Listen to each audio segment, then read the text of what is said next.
അങ്ങനെ വിളിക്കരുത് എന്നെ. ഒരിക്കൽ നിന്റെ അമ്മയായിട്ട് എന്റെ ജീവിതം തകർത്തു. ഇപ്പൊ നീയായിട്ട് എന്റെ മോളുടെ ജീവിതം തകർക്കരുത്. യാചിക്കുകയാണ്. എന്റെ മോളുടെ ജീവിതം നീയായിട്ട് ഇല്ലാതാക്കരുത്. എന്റെ ഗതി എന്റെ മോൾക്ക് വരുത്തരുത്. എന്താ പറഞ്ഞേ? അപ്പൊ ഞാൻ ആരാ? എനിക്കറിയണം. ആരാ ഞാൻ? അറിയാം. അമ്മയുടെ മോളല്ലെങ്കിൽ പിന്നെ ഞാൻ ആരാ? എനിക്ക് അറിയാൻ പറ്റുള്ളൂ.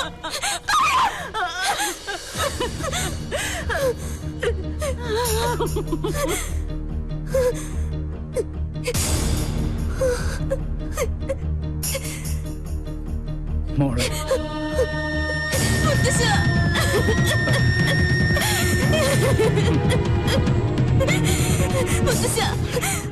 കുടുംബത്തിൽ ഞാൻ ആരാ? അവള് പറഞ്ഞു സത്യ, നീ അവളുടെ മോളല്ല.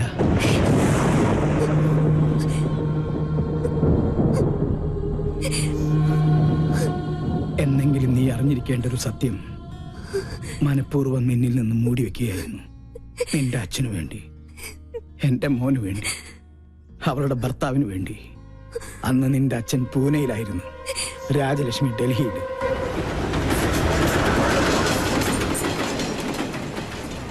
പൂജ മോൾക്ക് 1 വയസ്സ് പ്രായം. മേജർ സാഹബ് ബാഹർ ഗയേ ഹൈ. എനിക്കറിയാം ഇപ്പൊ എവിടെയാണെന്ന്. വണ്ടി എടുക്ക. രാജലക്ഷ്മി, എന്താ ഇത്? അവൻ എന്തായാലും ഇങ്ങോട്ട് വരും. അപ്പൊ നമുക്ക് കണ്ടാ പോരാ. എനിക്ക് ഇപ്പൊ തന്നെ നേരിൽ കാണണം.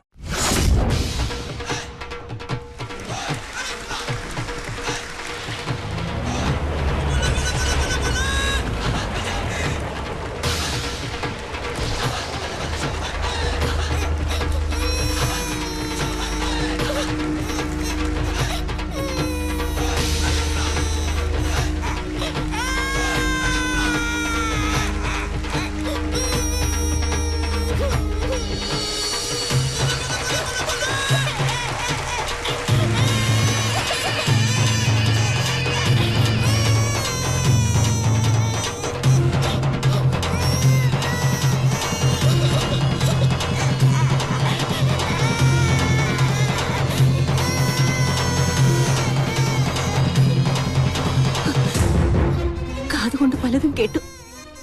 സ്വന്തം ഭർത്താവിന്റെ രഹസ്യബന്ധം നേരിൽ കണ്ടു തന്നെ വിശ്വസിക്കണമെന്ന് തോന്നി. തൃപ്തിയായി. വേണ്ട, ഈ നിമിഷം മുതൽ നമ്മൾ തമ്മിലുള്ള എല്ലാ ബന്ധവും തീർന്നു. പക്ഷെ എന്നെയും എന്റെ മോളെയും വഞ്ചിച്ച് നിങ്ങളെ സുഖമായി ജീവിക്കാൻ ഞാൻ അനുവദിക്കില്ല. ഞങ്ങളുടെ ശവം കൂടി നിങ്ങൾ കാണേണ്ടി വരും. അതെ, ദൈവ സത്യമായിട്ട് ഞാൻ പറയാ, ആ കടുങ്കൈ ഞാൻ ചെയ്യും. എന്തിനാടാ ആ പാവത്തിനോട് ഈ ദ്രോഹം ചെയ്തത്? അച്ഛാ വേണ്ട, അവള് പറഞ്ഞതുപോലെ ഈ നിമിഷം മുതൽ എനിക്ക് ഇങ്ങനൊരു മകനില്ല. वो औरत तुम्हारी पत्नी है क्या? यूं तुम दोनों ने मिलकर उस बेचारी को धोखा दे दिया। क्या तुम पहले से ये बात जानती हो? बोलो, कहो। मैं जानती थी। उस औरत के आंसू एक बच्चे को भी श्रापित कर देगा। तुमने हमारे कुल का नाम मिट्टी में मिला दिया।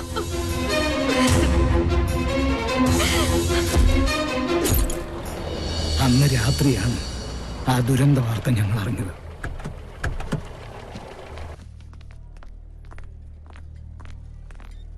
നിന്റെ അമ്മയുടെ ജഡമായിരുന്നു പിന്നീട് ഞങ്ങൾ കണ്ടത്.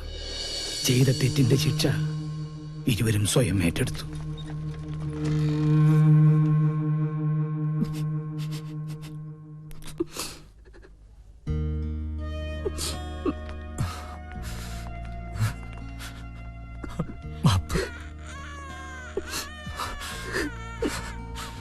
എന്റെ മോളെ വളർത്തും, ഒന്നും അവളെ അറിയിക്കരുത്.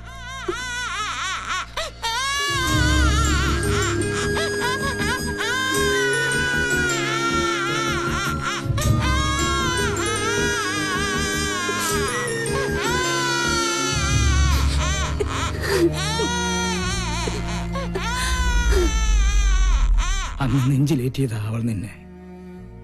പിറ്റേന്ന് നിന്റെ അച്ഛനും മരിച്ചു. സ്വന്തം മോളെ പോലെ ഒന്നും അറിയിക്കാതെ തന്നെ വളർത്തിയത്. ഒരു നിമിഷം അവള് വാവിട്ട് പറഞ്ഞുപോയി. അപ്പൊ ഈ വീട്ടില് ഞാൻ ആരുമല്ലേ? എന്താ നീ പറയണേ? നീ എത്ര വളർന്നാലും എന്റെ മോൻ അമ്മ ഏൽപ്പിച്ച ആ കൈക്കുഞ്ഞായിട്ട് നിന്നെ ഞങ്ങൾ കണ്ടിട്ടുള്ളൂ. അറിഞ്ഞു തന്നെയാ നിന്റെ എല്ലാ കുസൃതിത്തരങ്ങൾക്കും ഈ മുത്തച്ഛൻ കൂട്ടുനിന്നത്. സ്വന്തം മോളല്ല, എന്നിട്ടും എത്ര വാത്സല്യത്തിന് എന്നെ വളർത്തിയത്. അമ്മയെ എന്തുമാത്രം ഞാൻ വേദനിപ്പിച്ചിട്ടുണ്ട്. ഈ ഞാൻ കാരണമല്ലേ അമ്മയുടെ ജീവിതം പോലും ഇങ്ങനെയായത്? അല്ല, ഒരർത്ഥത്തിൽ പറഞ്ഞ രാജലക്ഷ്മിയുടെ ജീവിതം തകർത്തത് ഈ ഞാനാ. ആ രഹസ്യബന്ധത്തിൽ നിന്നും എന്റെ മോനകറ്റാൻ മനപ്പൊരുത്തം പോലും നോക്കാതെ മുറപ്പെണ്ണിനെ കൊണ്ട് ഞാൻ അവനെ കെട്ടിച്ചു. അവൾക്കൊന്നും അറിയില്ലായിരുന്നു. എന്റെ സ്വാർത്ഥതയ്ക്ക് വേണ്ടി ഞാൻ അവളെ ബലിയാടാക്കിയത്. ഈ മുത്തച്ഛന് ഒരു പ്രായശ്ചിത്തം ചെയ്യണം നിന്നിലൂടെ. അവൾ പൂജമോൾക്ക് വേണ്ടി ഒരുപാട് ആശിച്ചുപോയി. നാട്ടിൽ ചെന്ന് ഞാനും വാക്കു കൊടുത്തു, ഈ കല്യാണം തന്നെ നടക്കട്ടെ. സഞ്ജയനോട് വല്ല മോഹവും മനസ്സിൽ തോന്നിയിട്ടുണ്ടെങ്കിൽ എന്റെ മോൾ അത് മറക്കണം. ഈ മുത്തച്ഛന്റെ ഒരു അപേക്ഷയാണ്.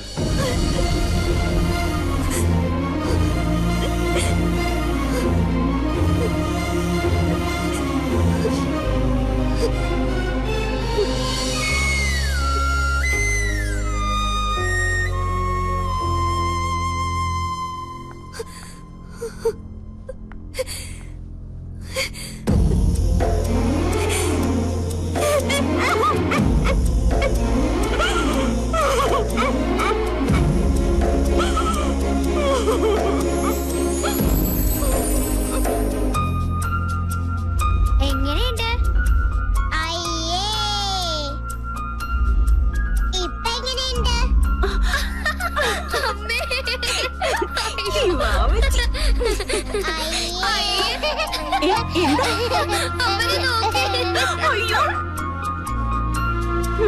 അമ്മേ, വിശക്കുന്നു. എന്ത് വേഷമാടി ഇത്? നിന്നോടാ ചോദിച്ചത്? അമ്മ ചുമ്മാ പറഞ്ഞതല്ലേ. അവച്ചി പേടിച്ചു.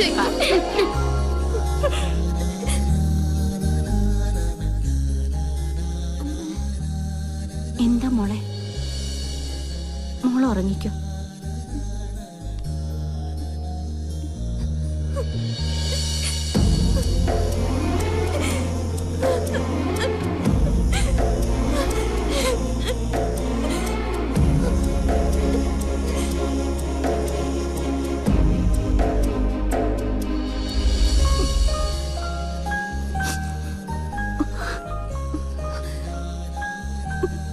അമ്മേ,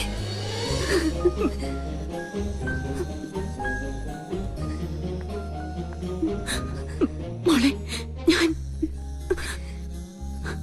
എല്ലാം മുത്തശ്ശൻ പറഞ്ഞു. ഒരപേക്ഷയേ ഉള്ളൂ. ഞാൻ അമ്മയുടെ മോളല്ലെന്ന സത്യം പൂജ അറിയരുത്.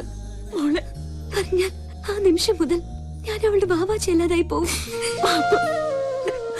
ഒരിക്കലും പറയരുതെന്ന് ആഗ്രഹിച്ചത് പറ്റിപ്പോയി ഈ അമ്മയ്ക്ക്. എന്നും എന്റെ രണ്ട് കണ്ണുകളായി ഞാൻ നിങ്ങളെ കണ്ടിട്ടുള്ളൂ. ഇനിയും അങ്ങനെ കാണാൻ പറ്റുള്ളൂ. പറയേ, എന്റെ മോൾക്ക് അവനെ അത്രയ്ക്ക് ഇഷ്ടമാണോ? എന്ത് മണ്ടത്തിന് എന്റെ അമ്മ പറയണേ? ഞാൻ വെറും ഒരു കോമാളി. അമ്മയുടെ ഭാഷയിൽ പറഞ്ഞ താൻ തോന്നിയായി മരങ്കേറി പെണ്ണിന് അത്ര സെന്റിമെന്റ്സിലൊന്നും ഒരു താല്പര്യമില്ല. മനസ്സിലായോ? ഇതൊക്കെയാ മരമാക്രിയുണ്ടല്ലോ സഞ്ജു, അവനെ പറ്റിക്കാനാ. എന്റെ അമ്മക്കിളി ഒന്ന് ചിരിച്ചേ. ദേ വന്നു മണവാട്ടിപ്പെണ്ണ്. ഒരു ഗുഡ് ന്യൂസ്, എന്നെ കെട്ടിച്ചൂടാൻ പോവാ. പൊടി സത്യം. ആ കോന്തൻ ആരാന്നറിയോ? നമ്മുടെ സഞ്ജു. നീ ഭാഗ്യവതിയാ. എന്റെ ഈ പൂച്ച കുഞ്ഞിനെ ആ തെമ്മാടി പൊന്നു പോലെ നോക്കും.